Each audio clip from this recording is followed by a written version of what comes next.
Hello everyone, it's Jamal Thomas. Welcome to the Progressive Soapbox. So we are at a lunchtime show. It is 11:46 in the morning. I hope everyone is having an awesome fucking day.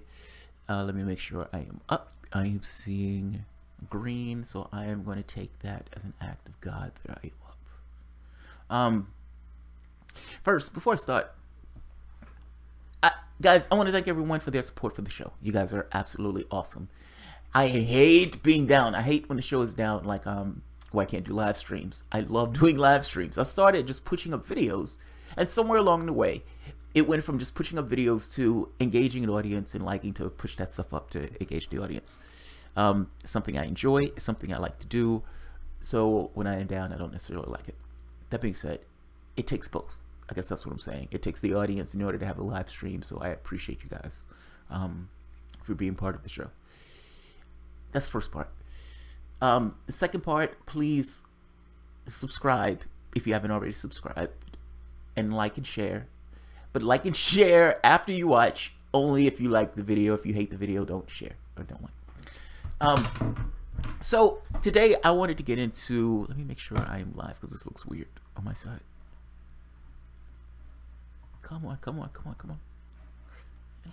Yeah, it looks strange on my side. Come on, come on, come on, come on. There we are. Good. I'm live. I want to talk about Thomas Frank and Listen Liberal. This is not technically in the news. It's in the news because, you know, we're talking about parties and everything else. I want to talk about Thomas Frank's book, Listen Liberal. I ran across a lot of people through lectures, not necessarily their books. And what I mean by that is Howard Zinn, Noam Chomsky, Thomas Frank, Thomas Hartman.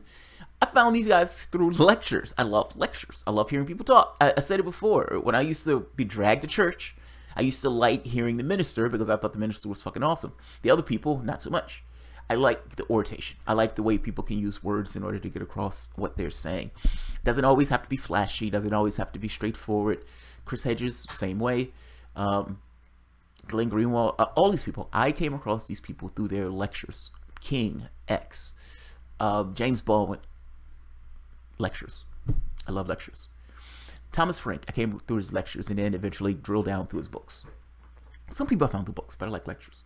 Now, YouTube is a treasure trove of lectures, but it's also a treasure trove of books, meaning people reading out books. Listen Liberal, one of Thomas Frank's books, is on YouTube, and I want to discuss a section of the book. Thomas Frank is an affable, awesome guy. He comes across as being extremely sincere in a school town of the 50s way. I'm trying to get across. He comes across, it almost feels like naive in a sense, but he's not naive. I'm just saying it comes across that way, just in the way that he talks about politics and Democrats and Republicans and talks about the people underlying the parties, not just the parties themselves. It feels like he floats above it all, explaining what he's seeing as he's looking below.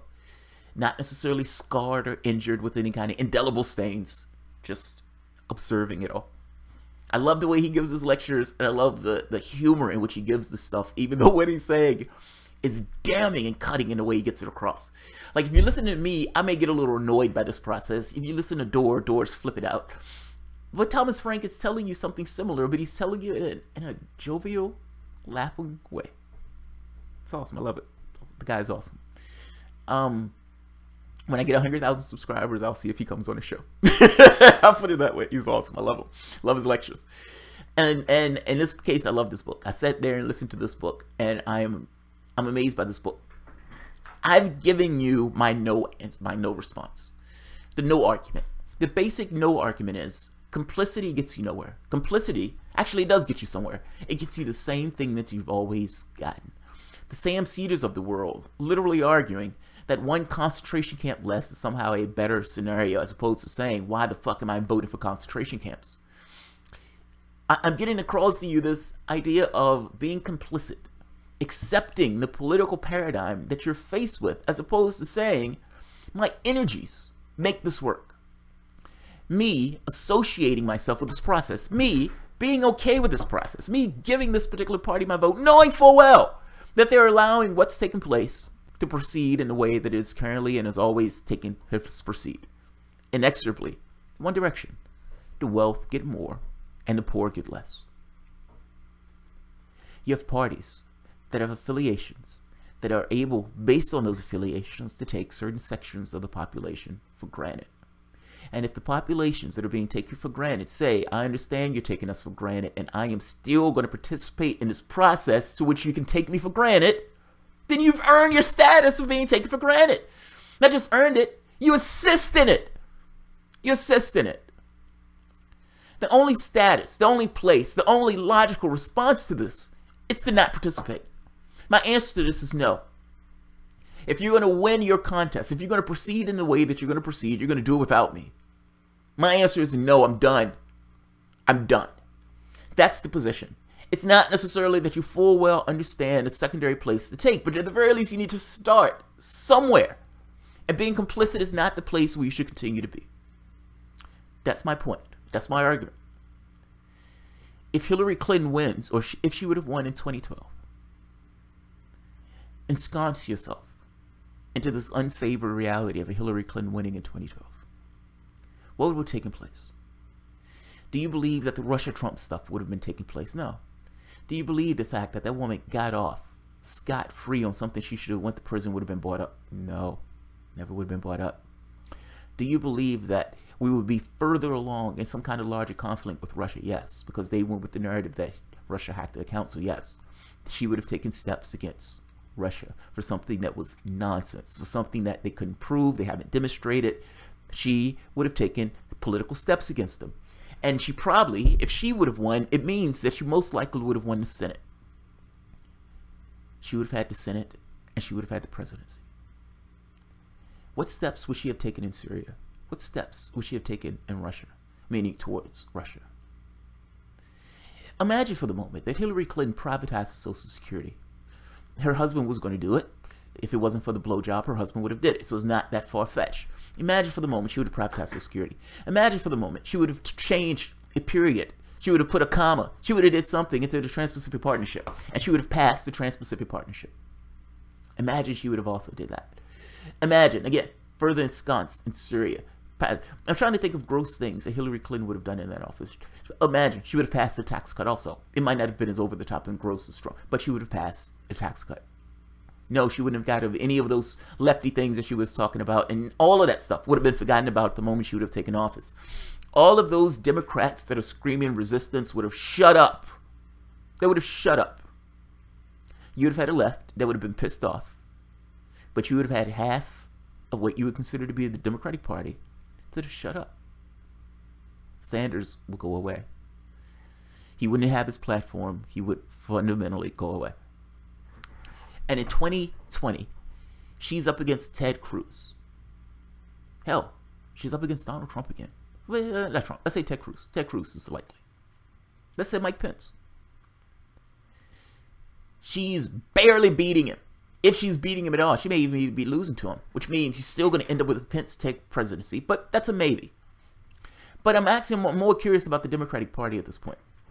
After doing all of these nasty and gross things that all of these people who were Sanders supporters were against, many of the Democrats would have been against if you would have had somewhat of a lefty president.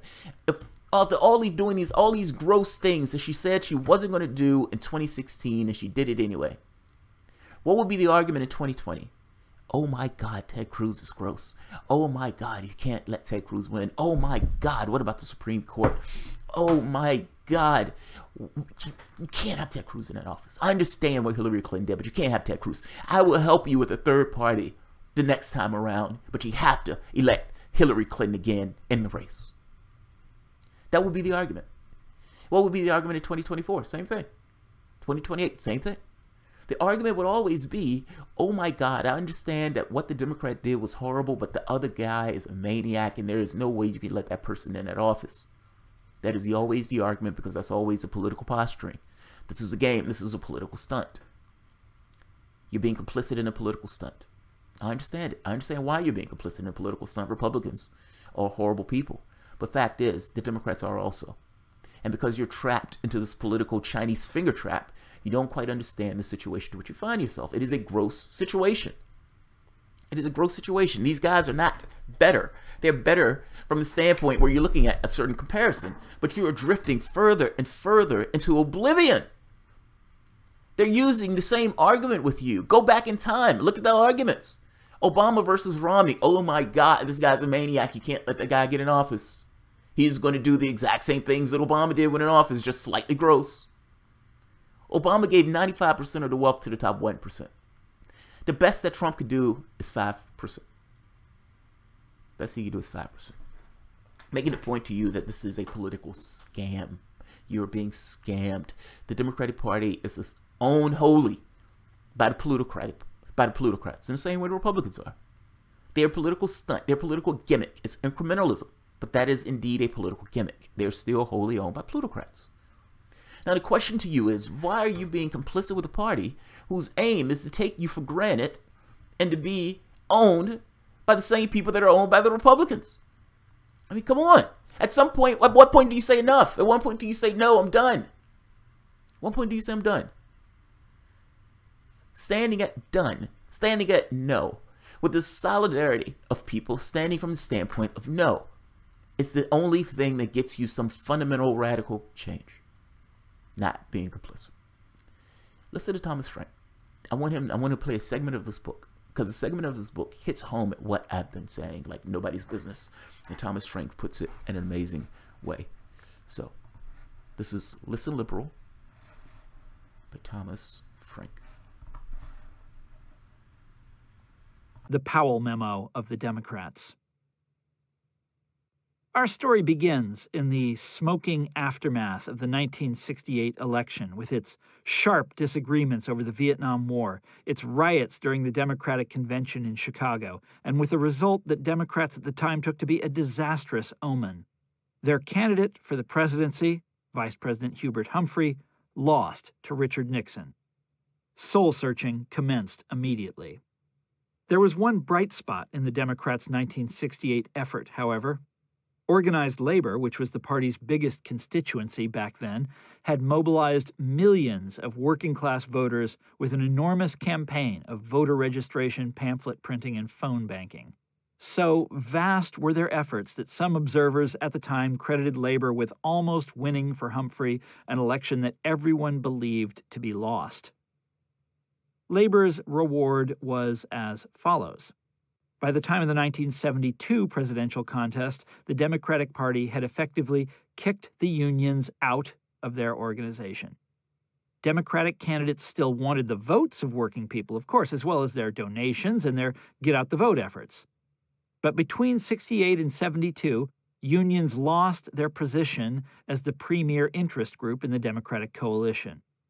This was the result of a series of reforms authored by the so-called McGovern Commission, which changed the Democratic Party's presidential nominating system and, along the way, changed the party itself. Most of the reforms the McGovern Commission called for were clearly healthful. For example, it dethroned state and local machines and replaced them with open primaries, a big step in the right direction. The commission also mandated that delegations to its 1972 convention conform to certain demographic parameters, that they contain predetermined percentages of women, minorities, and young people. As it went about reforming the party, however, the commission overlooked one important group. It did nothing to ensure representation for working-class people.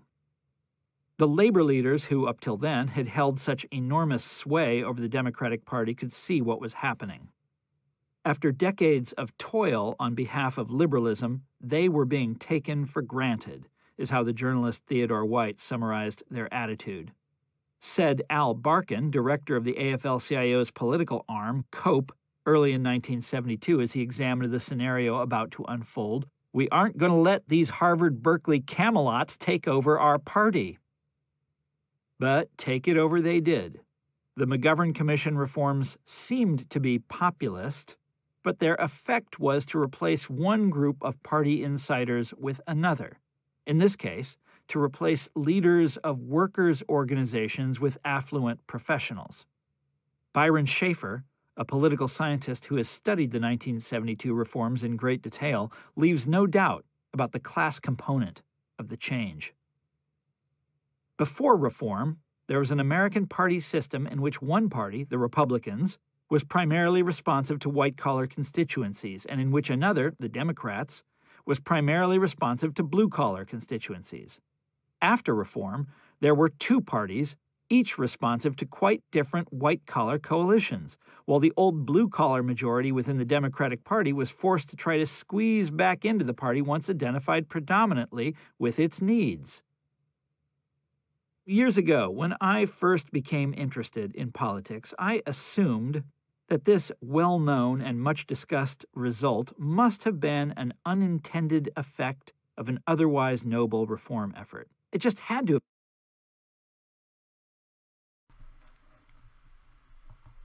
By the way, I just want to put a pin in what he just said there, because that's massively important. Massively, massively important.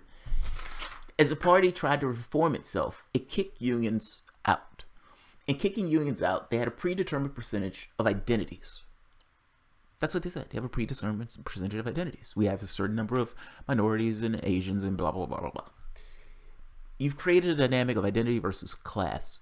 And he made this point of, instead of having this kind of thing of insiders that you were trying to fix, you just created another class of insiders.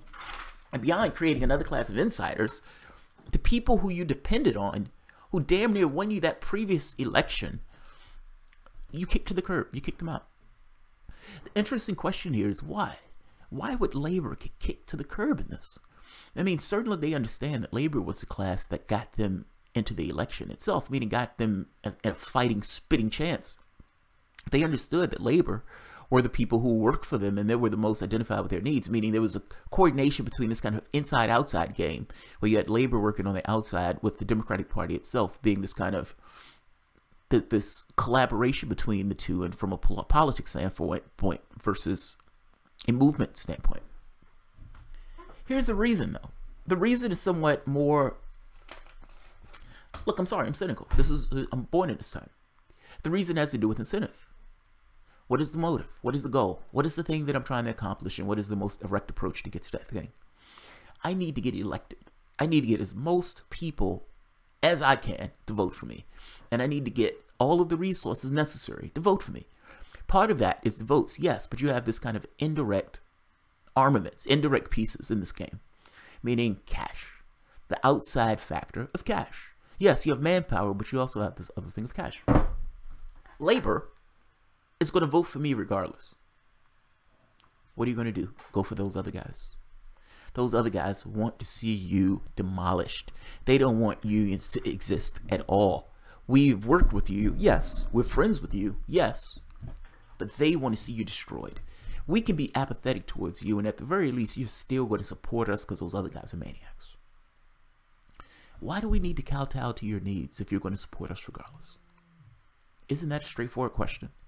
If you're sitting in a meeting with a bunch of Democrats, and those Democrats, there's nobody in labor in the room, there's a bunch of Democrats, and they're having a conversation on how can we change to be more advantageous, in a way that's more advantageous.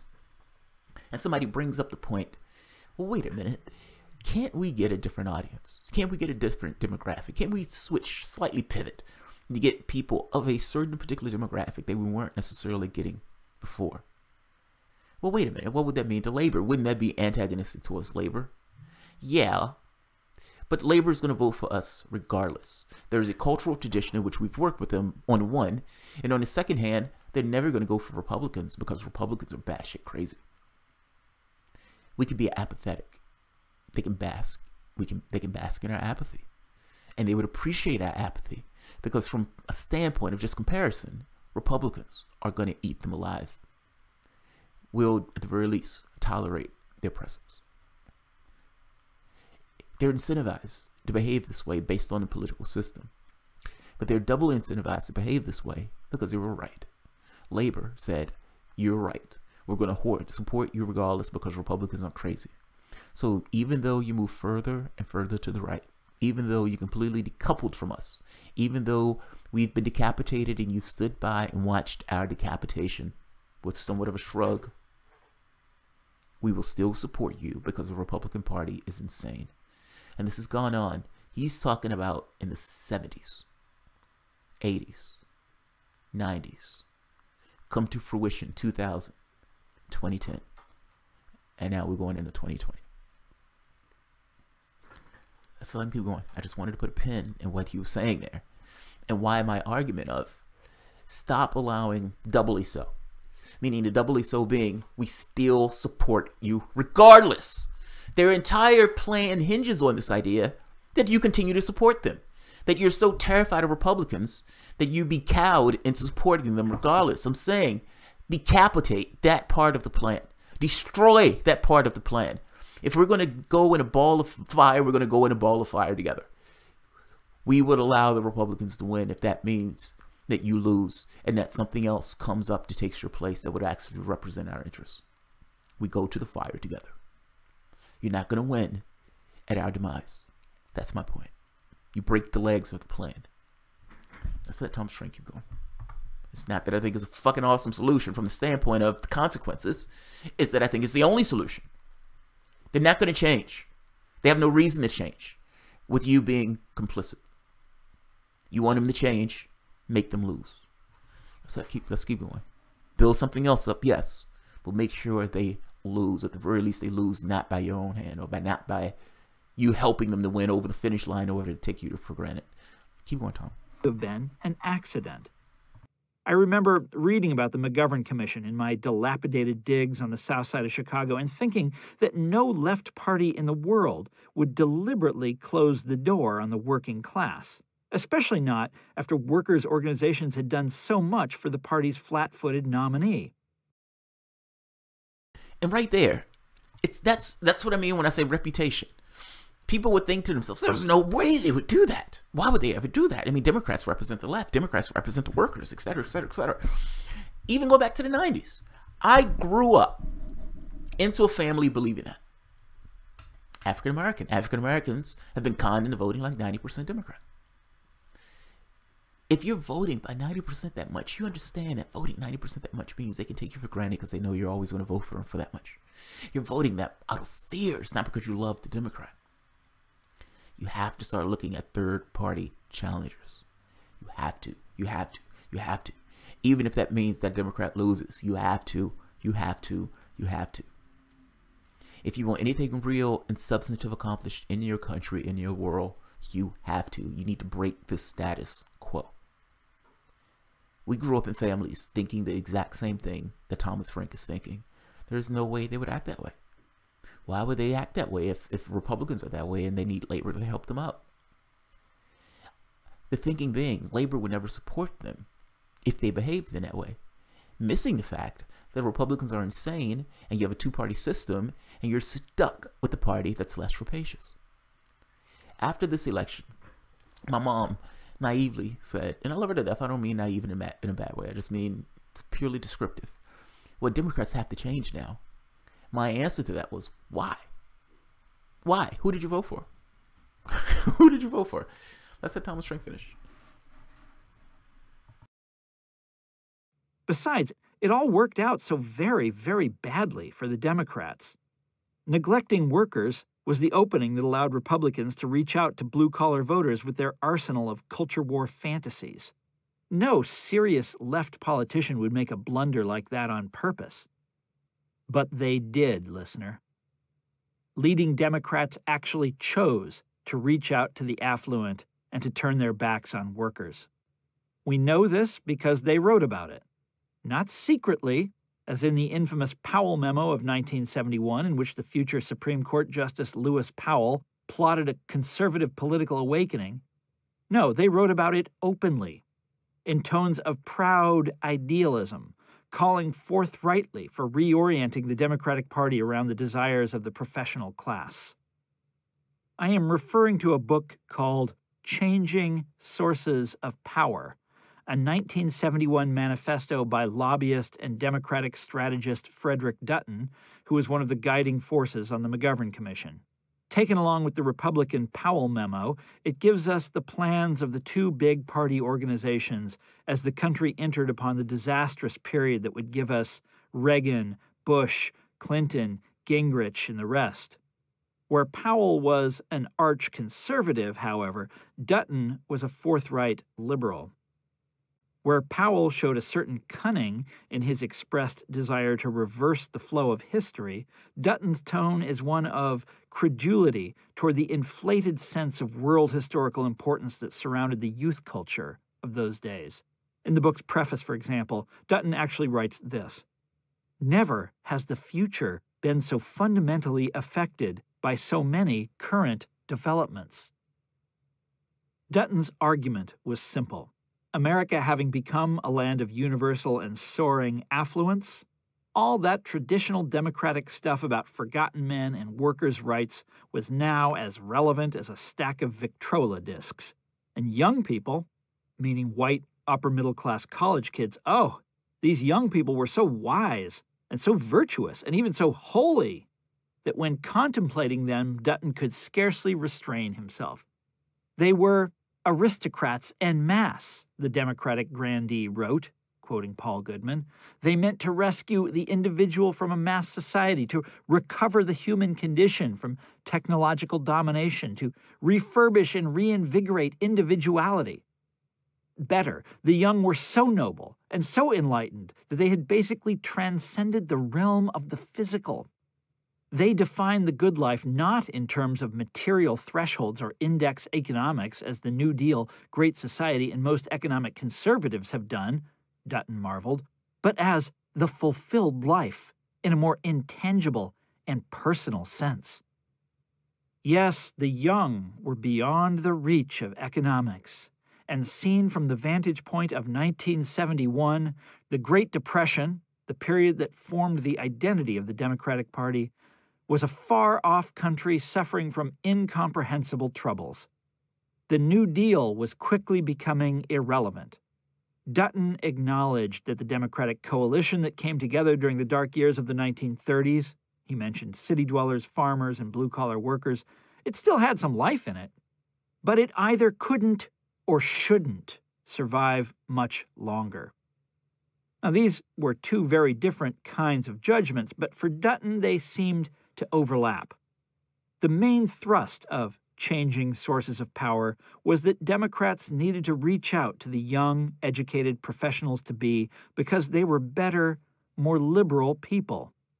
But Dutton also suggested from time to time that Democrats needed to do this because this was the direction the world was going. Contending economic classes no longer defined the political drama, Dutton wrote. Instead, the great players on the national stage were the now generation and an affluent and liberating upper-middle-class element. In those days, when American prosperity looked like it would never end, the old economic issues felt to many like they had lost their vitality. Enlightened people didn't really care anymore about the minimum wage or workers' rights. But the stuff about authenticity and personal fulfillment, the stuff that appealed to the young existentialists, oh, that stuff would win elections. The balance of political power, Dutton wrote, had gone from the economic to the psychological to a certain extent, from the stomach and pocketbook to the psyche, and perhaps, sooner or later, even to the soul. Then Frederick Dutton, Democratic Party power broker, went farther. He identified workers, the core of the New Deal coalition, as the principal group arrayed against the forces of change. Workers were actually, to a certain degree, the enemy. Dutton acknowledged that it was strange to contemplate such a reversal of the moral alignment that had put his own party into power, but you couldn't argue with history. In the 1930s, the blue-collar group was in the forefront, Dutton recalled.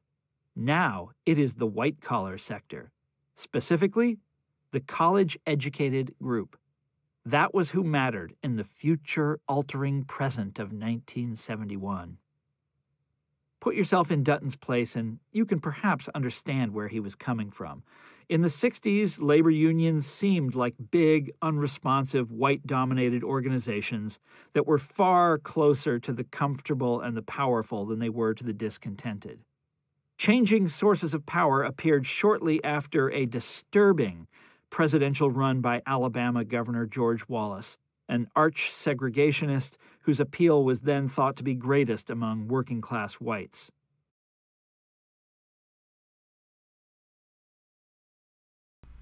I was letting this go on for slightly a little bit longer than I wanted to. There's a noise, there's a buzz here from somewhere. I'm not sure where it's coming from, and I don't want it to converge on the camera. Look, it went further than I wanted, but just the part that I wanted to note. Contending economic classes was not the thing that was holding the world stage anymore, that this needed to change. Going further into the principal group, meaning labor, workers, were now a problem. They were now a problem. We don't need, we just need the top 10%. We just need the top 10% upper crust of the society itself. We don't need to contend with these workers and everything else. And again, I make the point that it's more sinister than this. We're going to get their vote regardless, where they have nowhere else to go. They have nowhere else to go.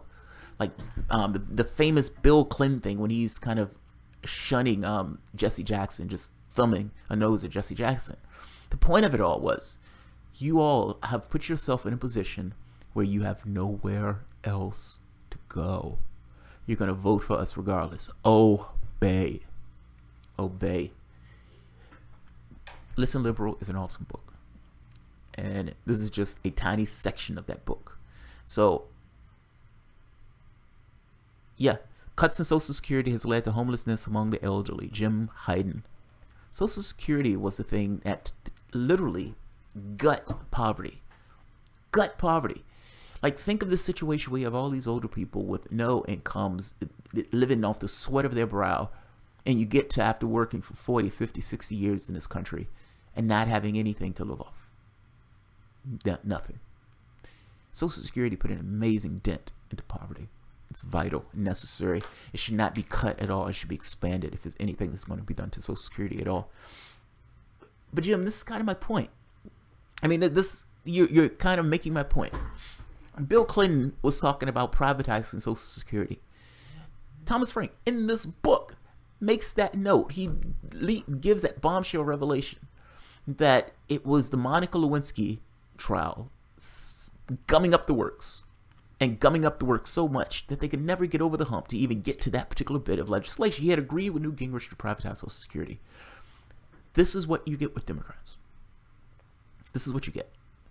Now, Obama was willing to cut Social Security in some kind of grand bargain that they made, like it was this awesome thing. I guess the point that I'm getting at is, if you vote a Democrat in office and that Democrat is willing to do anything to Social Security except raise it, what's the point in voting to Democrat in office? If you have a Democrat that is willing to gut Social Security, privatize Social Security, what is the point of voting for a Democrat? This is kind of what I'm getting at. What do you represent and what is your value system? And is there any core value system around the things to which you revolve? Lefties have a particular value system. I mean, if that lefty is not to a value system, more likely than not, they're not a lefty. If I have to stop to tell you that I'm deeply progressive, maybe I'm not that much of a lefty. Or at the very least, not a lefty as I'm putting on airs to be. And I gotta be honest, I don't even care what's left or right, the labels. What I care about is what you do. What I care about is what you do. Do you honestly believe that supporting a party that for all intents and purposes is towed a particular line further to the right, understanding that it's going to get the vote of the left because the left is that much more terrified of the right? You understand that them moving to the right allows the right to move further to the right. There's never a situation where the right is going to just agree with the left and say, hey, fair enough, we have one party. That's never going to take place. There's always going to be a certain political distance between those two parties. Otherwise, you don't have parties. Like, do you understand what I'm saying? This is a political gimmick, a political trick. And if you continue to vote for the two-party system in the way that the two-party system is arranged, you're only allowing this particular political trick to prosper. Listen, Liberal is an awesome book. Thomas Frank called it Listen, Liberal because he looked at it as, these guys are literally walking in the wilderness and they don't understand why they keep losing. Again, he has this, I don't want to say naive because I don't want to mean it in a bad way. I just mean he has this thinking the best view of this that I don't have. I don't have. I think the incentives are too great. I think what they're trying to accomplish is such a big thing that they're incentivized to do whatever they need to do. if that means take labor for granted because they understand that labor is going to continue to vote and support them, then that's what they're going to do. Why would they do anything else? What is the counterbalance? What is the thing that you believe that's on the other side saying, hey, you shouldn't treat labor like that. They hoped you get elected. What is the thing? There's nothing there. There is no loyalty. There is no integrity. None of that stuff. You have a goal in mind that you want to accomplish, and you're working to accomplish that goal. That's it. If you have a value system that guides you a particular way, that's one thing. That's drilled into you. Fair enough. But do you honestly believe that the Democrats have a value system? They're a corporation. That corporation is designed to purely get into political power. Their gimmick, their trick, their thing that they use to do that is harping about the New Deal, even though they don't live up to the New Deal and they killed the New Deal, and stringy long labor. That's what they've done. Do you allow them to prosper in that, or don't you? My argument is, we willing to say no is where it is. A solidarity of no. So, let's see who's here. There are people here. Uh-oh, here we go, Bob. Now, Bob, this sounds like your argument, Bob, but this is my argument because I was here first, Bob. I know you're probably older than me, Bob. That being said, Bob has made an argument. Bob Ramirez. I'm not putting you on the spot, Bob, even though I am. Bob Ramirez's argument has been, he said he voted for Trump because he wanted to punish Democrats. And fair enough. Fair enough. I voted Jill Stein. Now, just because I want that Democrat to lose if they're not representing the interests of the constituents that you're trying to get to vote for him, does not mean I am going to give any support to a maniac. And I full well understand that Trump is a maniac. One of the mistakes people tend to make is they think just because you dislike Hillary Clinton that you wanted Trump to win. Those things, look, I definitely wanted Hillary Clinton to lose that election. I was horrified when Trump won. Both of those things can run in tandem. Those things are not in conflict with one another. Just because I wanted one to lose doesn't necessarily mean I knew I wanted the other to win. Even though, yes, one is going to win and one is going to lose. It doesn't necessarily mean I like it. I voted Jill Stein because I thought Trump was a maniac and I didn't want to lend any support to a maniac. If Hillary Clinton won, she won without my vote. The system is voting. I go in, I give it my vote. We figure out who wins based upon what the society and what the public wants. If you're gaming the system by voting for somebody who you don't want, well, you're gaming the system. I'm not trying to game the system. I want the voting system to work the way the voting system is supposed to work. The public is deciding who the public wants. I understand they rigged the system by fucking around with the primaries. But I still think Donald Trump is a maniac. I think Hillary Clinton would have started a nuclear war, but I think Donald Trump is a maniac. And we still may get that nuclear war regardless. I understand Bob's point, but I'm not lending my support to that comic book villain. Captain Obvious. Bob, you're the one who wants to keep doing what we've been doing forever, picking between two riding choices. God knows, he's a mixed bag, but he has valid points. I don't know what he's talking about. Here we go. Bob Ramirez. Well, I guess we'll just have to hope most people have the guts to matter indeed. You détentés will remain small enough minority to not matter. Well, that's why you start a movement, Bob. Or at the very least, you're trying to start a fire. Screaming at the top of your lungs and hope other people say, hey, those guys are screaming at the top of their lungs. Maybe they're screaming about something. Gardner, I agree with many of the points Ayn Rand makes, but I find objectivism laughable. I agree. Frank makes valid points, but he's a normie and still trapped in the paradigm. March the Sirs, let it burn. It's the only valid way till it happens. Yes, some voting machines are rigged, but not all. We need to overwhelm the ballot box with green votes. Otherwise, nothing will happen. Oh, the Greens. I always hear people talking to Greens. I agreed with everything you said until you hit Greens. And I am not ragging on the Greens. This is not me ragging on the Greens. Greens, I just wish you got your shit together. That's all. That's all.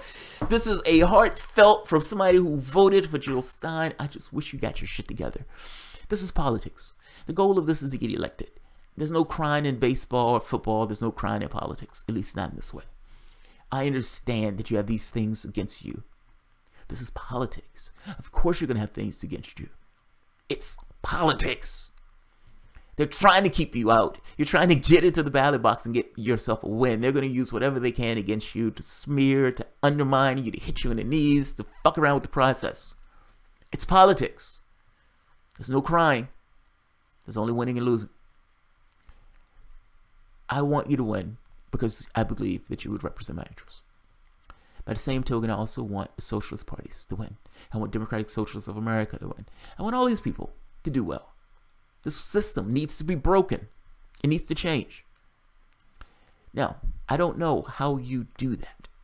And however you guys are arranged that is keeping you in the status that's keeping you, it needs to change. Whether that means you need to pair it with other parties or what, I don't know. I don't know. Something needs to be reconfigured, man. Because, Jesus Christ. Joshua Renshaw. That was 2016. It would have happened. Let's see, what's towards the end, because I think I was talking. The Greens don't have their shit together and don't have a chance in the system. They are a protest vote option. Agreed. I mean, saying that people need to overwhelm the ballot box with Greens. You had the two most hated candidates. And maybe you can make an argument that the fact that they were the two most hated candidates drove people to one side or the other. Fair enough. So it may not necessarily have been an election for Greens because you had this kind of antagonistic campaign. But you got 1%. I mean, so let's say they were rigging in the process. Let's say you got 5%. That's 5%. I mean, I guess I'm trying to make the point that you guys, however you are arranged, whether you want to say that's the name, whatever, it needs to change. Something needs to change. When you cut Social Security for our poor elderly, you enriched greedy Hillary. Jim Hayden. Unfortunately, our elected officials are elected via electoral politics, not so thinking of it as pointless. Yeah, not thinking of it as pointless. Yeah, it's political. It's political. Now, look, you have two options. I've said it before. Reform or revolt. Burn the shit down or change it. Those are your only two options. There is nothing in between those two options.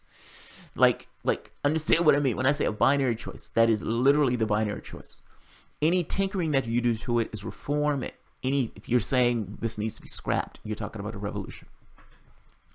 Both have their benefits, both have their downsides. Unfortunately, it often ends up that the revolution ends up looking a lot like what was there before. Sometimes it goes to shit. People are usually more comfortable with reform. Fair enough. If you're talking about any level of reform, the thing within the apparatus that has legitimacy, even when it should not have legitimacy because of the people who are running it, is the governmental apparatus. That is the doom bringer. That is the force holder. So if you're talking about something and you're trying to get a large mass of people to accrue around it, those large mass of people accrue around the government. I mean, it's just the way it is. I mean, you can bitch and moan and dislike it, but it is what it is. I don't know how you get a bunch of people standing together in solidarity in something, and that something is not either against the governmental apparatus or within the governmental apparatus. In either case, you're responding to the governmental apparatus. Like, I guess what I'm saying is people are talking about this thing of like revolt and everything else. Even with that, you're in opposition to the current government. Like, you can't get away from it. You're stuck with it. Either you're trying to destroy it and smash it, or you're trying to change it. Which one do you want to do? Which one do you want to do? Let It Burn Mars is serious. Have you ever heard of a revolution? Why would you legitimate a system that works against you? Look, you can... an argument can be made for a revolution. And this is one of those things which is understanding the potential consequences of what you're saying. Is there any chance of reforming the system? That's what the question really boils down to. And I think that's what people are really good at. Is there any chance of reforming the system? This is not like, you know, Lenin in Parliament in the Duma talking about the Duke must be shot or the King must be shot. I'm trying to get this idea of what does that mean? What does revolution mean in this sense? Like, these guys who were having this hardcore revolution in Russia, and these guys are having this conversation literally in Parliament talking about arguing, the Bolshevik party arguing. Lenin is making the case he must be shot. We must shoot him in the face. That is the only chance for this revolution to take place. He's saying shit like this aloud. So if you're having this conversation of we need to go outside of the governmental apparatus, then what you're saying is we need to go against the governmental apparatus. I'm trying to get across to you that either way, you're going to get something. You can't pretend like the government doesn't exist. Either you're working through the political system or you're working outside of it, but either way, you're still working either in or in opposition to the system itself. The reason people don't necessarily jump to this thing of revolution because it's massively unpredictable. And at the very least, working within the system itself gets this idea of you may be able to take control of the apparatus and tilt it to your ends. Question is, can you do that? And how do you do that? Now, we have electoral politics. Fact is, people do game the political apparatus itself, meaning the entrance to the political system. But the Greens are crying about it. Like, I guess I'm saying that's not part of it, dude. It's not part of it. And look, you can say that we've been crying about it because they cheated Bernie Sanders. Fair enough. Fair enough. But part of the reason I bitch and cry and moan about it is because I try to turn the spotlight to the fact of what took place, this overt level of cheating. And if you're telling me that there's a political apparatus and the guy's going through the political apparatus, you're tilting and fucking around with the political apparatus, then yeah, I'm going to call a spotlight on it. Because we're playing by the rules of your game and you're cheating in those rules. I want to draw a spotlight. You're supposed to draw a spotlight. But what the Greens is doing is somewhat different. You guys haven't even gotten to the point where you can draw a spotlight to somebody gaming you or cheating you. They're smearing you, yeah. But you need something else, and complaining about it is not the way to go about it. It's like you need to retool. You need to become something. I don't know what it is. It seems like the Democratic Socialists of America did amazing in this last campaign, and these guys came out of the fucking woodwork. They came out of the blue. Yes, part of it is your name. Part of it is the way you guys are arranged. Oh, wow. Who did this? Joshua Renshaw. Jamal, I'm sorry for the other day when I was being sarcastic about going to war with Iran because of Doc Brown's murder. You read it on air and were so in the zone you didn't even notice. LOL, hashtag Bernie or Guillotine 2020. You say I was being sarcastic about going to war in Iran because of Doc Brown's murder. Who's Doc Brown? I don't know who Doc Brown is. I have to look that one up. Doc Brown. And we're so in the zone you didn't even know. I read people's comments, and I don't necessarily always understand the comments that I'm reading, but I don't need to. I would prefer to, but I don't necessarily always understand the comments. So I might have missed it. I might have not necessarily, I guess, internalized what you were saying as I was saying it. Or I might have just took it as sarcasm as I read it. It didn't necessarily add anything to it. But either way, Joshua, I appreciate it. Thank you, dude. Thank you. I try to read people's comments. Doc Brown from Back to the Future. Oh, Doc Brown from Back to the Future. Okay. Yeah, I would have missed that. I would have totally missed that either way. Totally missed that either way. Yeah, I would have missed that. Doc Brown, yeah. Doc Brown, I would have missed that. Doc Brown from Back to the Future. Oh, you mean the scientist? You mean the scientist? You mean the scientist? It's Back to the Future. It's a movie. No, I know the movie. I know the movie. Great Scott, Jamal. Yeah, I know. Okay, that guy. You know, I remember this. So, Renshaw, when I read that comment, I think I made the connection. Like, I don't think I knew who Doc Brown was when you said it, but I think I made the connection Back to the Future because you added something about Back to the Future in it. Well, however it was, I don't think I was completely clueless to it, but I think I got the joke. Like, I think I understood the joke part of it. If I remember the thing, I have to. No, they don't have to think back to it. But nevertheless, either way, dude, you're fine. You're fine. I appreciate it, man. Thank you. So don't vote at all. How is that going to achieve anything? Ignoring the system won't make capitalism go away. I'd rather take action. Yeah, Mars Sears, I agree with you, man. It's both. Like, the apparatus is there. It's there. It's there. Like, it's... Look, there's no... Let's be bare bones. Let's be grossly honest. There's no such thing as government. It's a conceptual framework. Capitalism is a conceptual framework. These things are conceptual frameworks. We have an idea in our head what these things are, but there's nowhere where you can go and put your hands on it and touch it and pull a lever or anything else. They're mental fictions of sorts, or legal fictions of sorts. We agree on these things. We are born into some agreements. We accept these things and we agree on these things. We live our lives around these things and we agree on. Here's what it is. Now, you had barbarians, you had people who wanted to keep the things that they had, not get killed and everything else. So a bunch of people came together and said, look, we need a society. We need somewhere for people to grow and prosper. And we organize ourselves into this particular arrangement. It's just an arrangement. It's not a word of God. It can be changed. Now, the apparatus that controls the way we've organized ourselves, that the things that we've always agreed upon, it's the governmental system itself. It's our framework. Now, unfortunately, that government has not served the needs of the human beings who are part of that particular society who's supposed to be in charge and controlling of that government. Instead of controlling that government has cowed the people who are living under it. That is an unprosperous arrangement. Not just that, the political parties that run that government, the corporations that run that government have decided that they want to just be corporations as opposed to actually look to the needs of the human beings who are in the society. So those corporations do whatever those corporations needs to do to get elected. At that point is their job. It's what they do for a living. It's how they make their ends meet. So they do what they need to do to get elected. In this case, what they need to do is get massive amounts of cash. That massive amounts of cash is provided by plutocrats who enrich themselves based upon what those politicians do when they get in those offices. Both parties. The apparatus is there. It's there. Fact is, it's corrosive, it's ossified, its joints have not necessarily been used. You have doors that haven't necessarily been walked through. You have vents where no air is going through for the past 20, 30 years. But the building is there. It's there. Movements work. Bitching and moaning works. Like Chris had just said, driving your car into the middle of the street and taking out the thing where you have a large number of people works. Organizations, meaning when you have a large number of people who finally say, I'm done. I'm done. That works. It just takes numbers. It always, like it always has, just takes numbers. The system is there. Ignoring and pretending it doesn't exist by not voting or not getting involved misses the point that the system is there. The biggest secret is that the system can work, providing that you have certain people in that system to make that system work. You have a historical record of this. Ignoring it is not the way to go.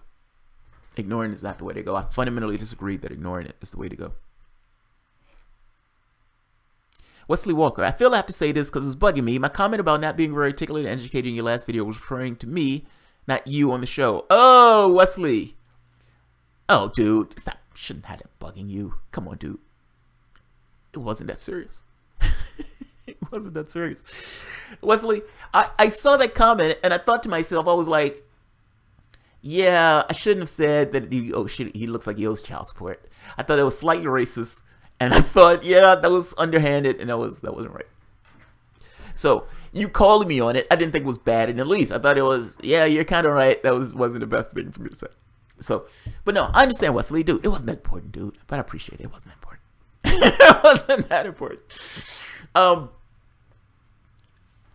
said the guy looked like he owed child support. I mean, and I'm saying it only because that picture was not a great picture. And it looked like a see-through yellow, and it just looked bad, that picture. That's why. But whatever. It's fine. It's fine. It's fun. It's fine. Wesley, nah, man. No, dude. I didn't take that one way or the other. I looked at it, was like, fair enough. Fair enough. Fair enough. But no, dude, don't apologize with that. I shouldn't bother you, but I appreciate that it bothers you because it shows the quality of person. But I thank you very much. I didn't take it back. I didn't take it back. Not voting is not an option. Honest to serious. Agreed. Agreed. Agreed, Garden. I just like ripping on Jimmy. Like ripping on Jimmy. What did Jimmy do? Red Pill Revival. The embedded bureaucracy known as Senior Executive Service is what actually runs our corporate government. We need left to start helping to oust our common enemy. Look. My angst in a lot of this when I'm talking about other lefties, I have two thoughts in my more than two thoughts in my head, and I don't want to say it that way. That shit is going to be on somebody's clip. My thought in a lot of this is that there's certain people who I consider my sandbox, like like people who float and gravitate towards certain ideas and gravitating towards certain ideas. I find those people to be in my sandbox. That may be contextual sometimes. Like in one specific area, they may be in my sandbox, but in others not so much. But in my wider sandbox, I see certain people in my sandbox. I see certain lefties in my sandbox, in a larger sandbox. But I get greatly annoyed because I feel like they're complicit in the system the way the system is. And they would agree with me on these host of issues. And yet they would still turn around and say, you got to vote for Hillary Clinton. You got to vote for Hillary Clinton. As if voting for her is in any way going to get you to these issues.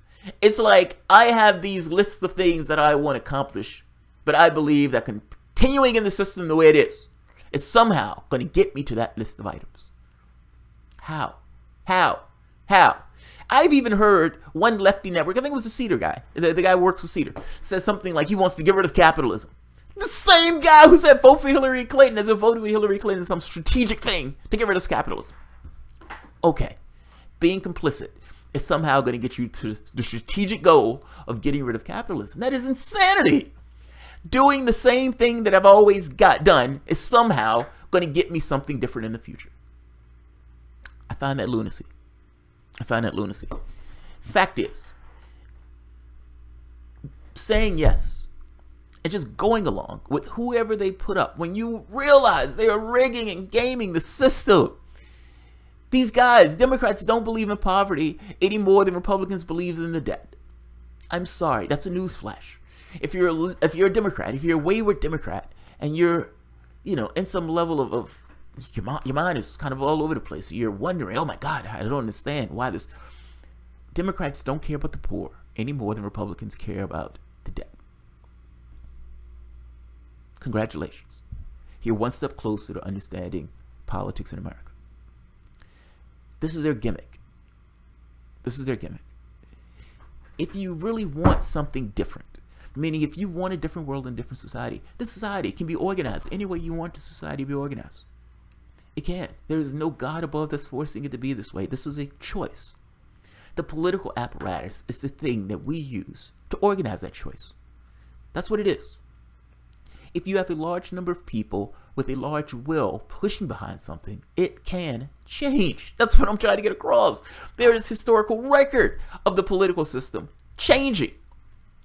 I know these things because in the time span, the way we view time and the way we view our interactions with one another, it feels like things will always be this way. They don't. Things change. I guarantee you, things change.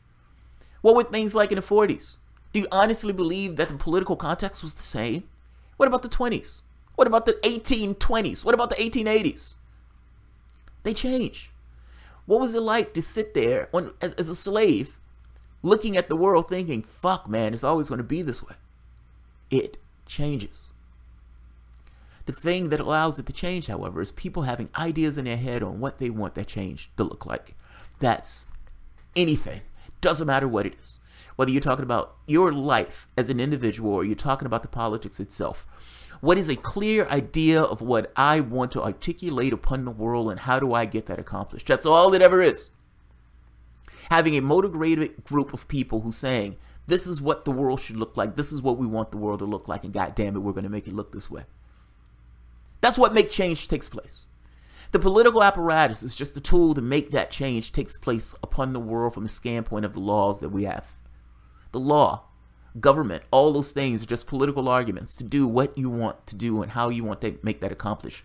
You interpret the laws in the ways you need to interpret the laws to make the world the way you want to make the world looks. That's the trick. That's the gimmick. The Constitution is just a framework.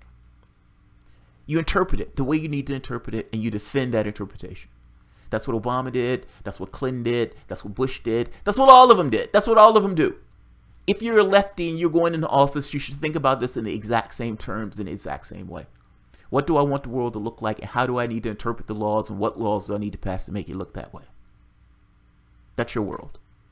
When you get into this thing of how do I pay for it and all this other stuff, it's the same interpretation. Same interpretation. How do I interpret the law in order to make it? We have a $20 trillion deficit. $20 trillion. then you start getting into the question of what does that actually mean and how can we actually pay that deficit down and what are the political arguments and political points that I use to attack my opposition while supplying healthcare, education, and at the same token paying that shit down and getting us out of these wars. That's your world. Ignoring the political apparatus is not the way to go about this. Ignoring the political system is not the way to go about this. Having 50 million people pull themselves, or how many ever, half of the people in this country pull themselves out of the political apparatus is to the detriment, not to the betterment of the political apparatus. I understand some people saying, fuck this, fuck politics, I don't want to be involved in this. That is not the way to go. That is not the way to go. No, don't vote Democrat or Republican in the way that you vote Democrat and Republican. That's not a good way to go. But ignoring it is not the way to go. Definitely not the way to go. Let's see. Nicholas Shedjersky. The new millennium has been fairly stagnant in comparison before. We're only recently starting to change. The only major changes have been prevalent in pop culture. Yes, that's true. But I think changes are on the horizon. For better or for worse, change is on the horizon. I honestly think that. The reason why I say that is you have communication that's been going back where the world has become connected. Literally, it's become connected. Something can take place right now across the globe. Somebody with a camera, more likely a cell phone, in some village in Africa that barely gets electricity 3 days out of the week, takes a picture of it and sends it to somebody's house in America, in New Hampshire, and that person posted it online. Your world is connected. That is a good thing. Now, people freak out by that. Societies, governments freak out by that. But fact is, it's not good or bad. It's how you respond to it that makes the difference. Most of the events that take place in your world are neither good nor bad. It depends on how you relate to those things. We have stagnant ideas on the way the reality should be, in which case we relate to those things. Oh my God, it's horrible. It's not good or bad. This is how you're relating to it based on your previous experiences. It forces change, though. It forces it. It pushes it along. Imagine something taking place. Imagine, say for the moment that the internet wasn't there and the president wanted to go to war, let's say with Iran. Do you understand that there's anything that the press or the news says at that point is taken as a word of God because that's the only avenues of information? Now, as opposed to you seeing protests in the United States, protests in Iran, protests in Britain, protests all across Europe at what the United States is about to do when it's about to attack that country. That is a fundamental different landscape. The governments themselves, the reason why they're trying to push back at the social media thing is because they understand that when people have the capacity to see what's taking place and those people have the capacity to get involved, it causes chaos. But the chaos is for them at the behaviors that they're trying to take place or they're trying to take on that don't fall in line with what the public wants. Yes, change. But change is not necessarily bad. Change is just a constant. And it's just from our standpoint at the speed at which that change is taking place that to some degree freaks people out. Look, change is not a bad thing. Change is not a bad thing. For that matter, neither is technological innovation. That's not a bad thing. The issue is how we respond to those things. I don't want people flipping burgers. I don't want people doing fries. And I know when I say that, people are like, oh my God, those people are going to lose their jobs. I think to myself, good. The problem with that is not that I want those people to lose their jobs. It's just I don't want them doing those jobs. I don't want them doing repetitive tasks. Human beings are fucking amazing things. Like imagine the skill and capability of a human being. Imagine that. We negate that. And this is going way into the weeds. And we've gone over an hour. But this gets way into the weeds. But I guess my point is, in my mind, human beings are amazing fucking things. Amazing things. The capacity to think, the capacity to do, the capacity to look up at the skies and contemplate on whether or not something else is out there, what that something else may be like. And use that contemplation, imagination to create things like Star Wars and Star Trek. Amazing things. Amazing fucking human beings. And yes, we can do extremely terrible things where we don't necessarily have the resources that we need and we're put in situations where we become tortured from a psychological standpoint. But the potential is there to be magnificent. I don't want all of that magnificence used as a tool for somebody else to gain some unreal thing of profit. I don't want it. If we can find a technology to replace that, I want to find a technology to replace it. That's what I want. Now, the problem becomes the economic system that would allow a human being to be that way, because that human being just needs to work. Our system needs to change.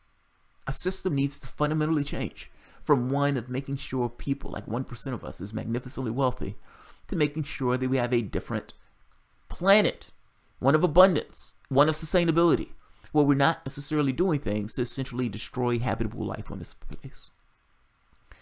People can have arguments about capitalism, socialism, and all this other stuff. I don't care about your arguments.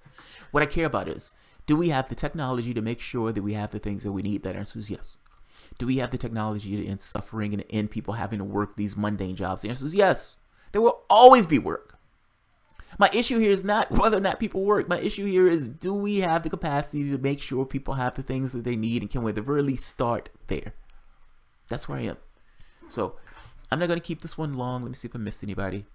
Bad Mama Jamma. Love your show, brother. Keep on doing your damn thing. We need you. Thank you, Bad Mama Jamma. I appreciate it. And I will try. My goal is essentially do these shows daily. I bounce around on how I'm going to end up doing these shows, but I think, look, this show is fundamentally just me. I do soul searching to figure out what is this show, and this show ultimately is just me. I am active and aware at certain hours and not necessarily others. I am an insomniac, so I tend to pop in late at nights or early in the mornings. But for all intents and purposes, when I've eaten my Wheaties, I'm probably going to be doing the show just throughout the day.